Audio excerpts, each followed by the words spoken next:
The SEC issued crypto exchange Coinbase a Wells notice.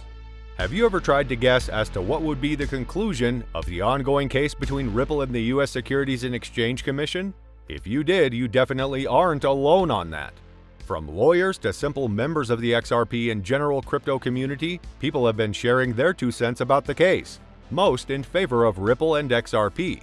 Many believe that the long-running court case between Ripple Labs and the SEC could come to an end after the Ripple vs. SEC lawsuit entered its 3rd calendar year.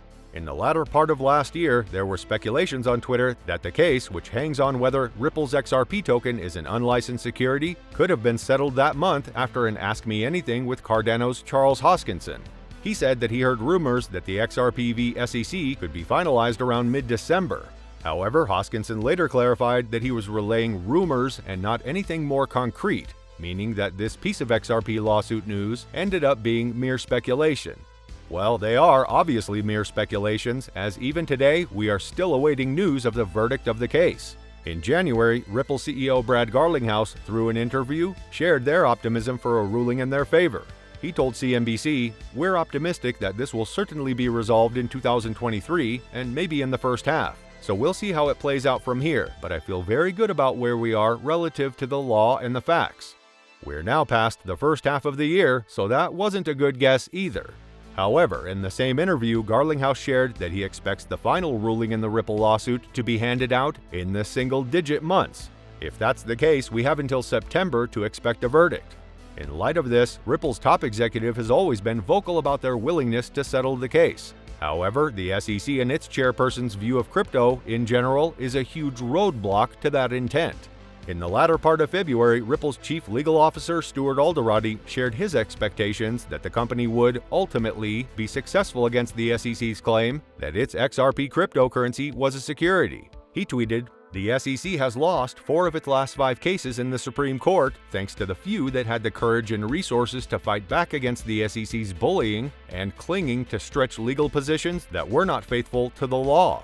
By March, pro-XRP lawyer John Deaton said he expected controversial comments by former SEC Director Bill Hinman, seemingly suggesting that cryptocurrencies were not securities would be made public because they also had an impact on other legal cases. Later that month, the price of Ripple's XRP surged by around 30% owing to reports that the case would be soon coming to a close. Lawyers for Ripple argued that a judge's ruling against the SEC in a court case involving the Binance BNB crypto exchange, where the SEC argued unsuccessfully that Binance was an unregistered securities exchange, could have a positive impact in the ongoing hearing. By mid-April, SEC Chair Gary Gensler refused to say whether or not XRP was a security. This begs the question to be answered: is XRP a security? Notably, the SEC sued Ripple Labs, claiming it had raised $1.3 billion by selling XRP through unregistered security transactions. Garlinghouse and Ripple Labs chair Chris Larson claimed the sales were legal. Their argument was based on the so-called Howey test from a U.S. court case which determines whether an asset is a security. While Ripple has not denied the sale of XRP, the cryptocurrency company has argued that it does not meet the Howey test criteria. Specifically, Ripple argued it did not meet the first rule, which requires an investment contract. Sometime last year, Garlinghouse said on Fox Business, "Our point is, Ripple doesn't have a contract. With whom is the contract? It isn't a written contract, it's not an oral contract, it's not an implicit contract." However, the SEC argued in its summary judgment motion that XRP met the investment of money criterion of the Howey test. There has been some confusion about the process. After the New York Times posted an article stating Ripple has dropped down the rankings since the SEC labeled it a security, Alderati corrected the publication. He said in a tweet, "To be clear, the SEC hasn't labeled XRP a security, nor does it have the power to do so." Since then, various legal practitioners offered predictions regarding the possible outcome in the case and the judgment's overall implication on the crypto space.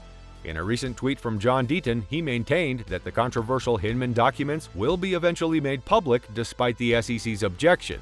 According to Deaton, the documents relating to former SEC official William Hinman will be unsealed regardless of the decision by presiding Judge Annalisa Torres. He noted that the judge would rely on the documents to make her judgment and, in the process, declare them judicial documents and order them to be unsealed. Regarding the Hinman emails and speech drafts, the SEC has requested for them to remain sealed, even after Judge Torres's ruling on summary judgment. I believe the emails and speech drafts will be made public at some point, regardless of Judge Torres's decision on whether to seal, he said. The pro-XRP lawyer added that the documents are relevant because they might be required to be used in other litigations, such as the lawsuit against Dragon Chain. Notably, Dragon Chain is an ERC-20 token governed by the Ethereum ETH blockchain and has active litigation. In this regard, Deaton believes Dragon Chain will seek to obtain the emails and drafts to build their defense. Meanwhile, Deaton had earlier faulted the SEC for naming Ripple executives Brad Garlinghouse and Chris Larson in its lawsuit, terming it an error. Deaton argued that the SEC ought to have concentrated its attention exclusively on Ripple, instead of going after individuals who were not directly accountable for the purported securities infringements. Amid the speculations regarding the case's outcome, Ripple's chief legal officer Stuart Alderati had welcomed the court's ruling on the Daubert motions. In the ruling, the judge failed to grant and deny portions of each party's motions about striking out expert witnesses. On the other hand, U.S. lawyer Jeremy Hogan had previously suggested that Judge Torres may have already decided whether XRP is a security. As a reminder, the SEC is suing Ripple for selling XRP tokens without getting relevant approvals from the agency.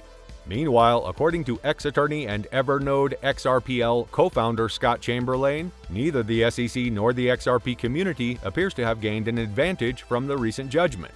Chamberlain's comments followed a recent judgment from Judge Annalisa Torres, allowing and dismissing parts of both parties' motions, known as Daubert motions, in equal measure. Chamberlain said in a tweet, "Neither side gets everything it asked for because neither side had impeccable arguments for everything it wanted. What leaps out is how sharp, rigorous, and utterly impartial Judge Torres is. It is known to all that expert testimony is crucial for Ripple and the SEC to support their claims and evidence regarding XRP. Neither the SEC nor the XRP community appears to have gained an advantage from this judgment since the judge allowed and dismissed parts of both parties' motions." One of the most significant outcomes of the verdict was that Patrick Doody, the leading expert witness, was excluded from the case. The SEC had contracted with this firm to investigate investors' expectations for XRP.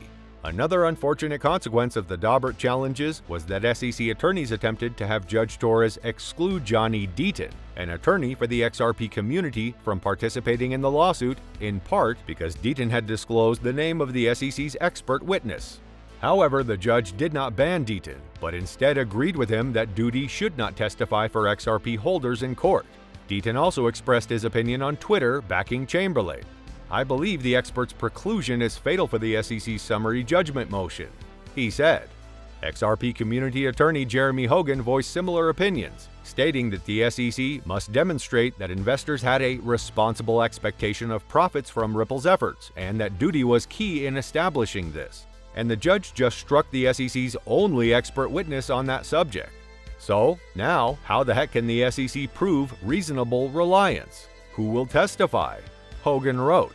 For now, not only XRP community members but also the crypto community in general either have their hands together in prayer or fingers crossed for luck, while awaiting the verdict from Judge Annalisa Torres of the United States Southern District Court of New York.